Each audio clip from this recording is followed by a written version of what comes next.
The Duke dog or a three-eyed pig with antlers? Lately, the JMU mascot has been the hot topic of discussion. The controversy began when 2 letters were submitted to the October 24th edition of The Breeze. The authors of the letters said that a dog is not an appropriate symbol for JMU. The dog represents aggression and subservience. The supporters of the change submitted a bill of opinion to the SGA. The bill asked that the SGA support the three-eyed pig with antlers.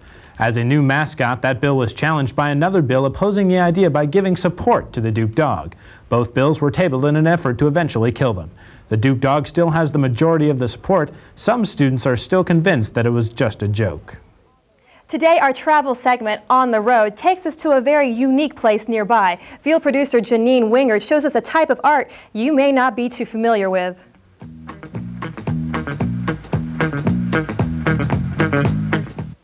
If you're one of the millions of Americans suffering from a dull front or backyard, we may have a solution. Even if you're a college student without yard worries, Harper's Lawn Ornaments makes a fun afternoon getaway. Located only 3 miles from JMU on Route 11, Harper's is the birthplace and home to over 700 different pieces of yard art.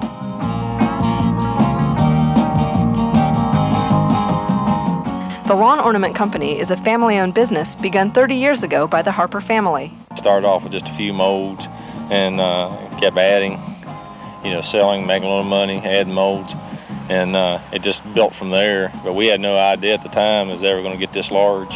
All concrete items sold here are manufactured on the property. The process of creating a lawn ornament begins by mixing cement and pouring it into a mold. After allowing 1 day for the cement to dry, the piece can be removed. About 3 weeks later, the ornament is ready to be painted and sold. Like a fine wine, a lawn ornament gets better with age. The Harpers say they cure their pieces so the paint will last longer. They don't believe in the make today and sell tomorrow method many other lawn ornament companies use. Also at Harper's Lawn Ornaments, they continually alter their variety and selection so customers will never get bored. People that were here last year can come back and see new things that they didn't see last year. We're always making changes, adding new molds, always trying to carry new merchandise. Although the Harpers appreciate the patronage, they admit that sometimes in their business, too much is too much. Everybody has different tastes. You can do it tastefully or you can get a little bit too much too. So. And sometimes lawn decorations are purchased with ulterior motives in mind. Some people, have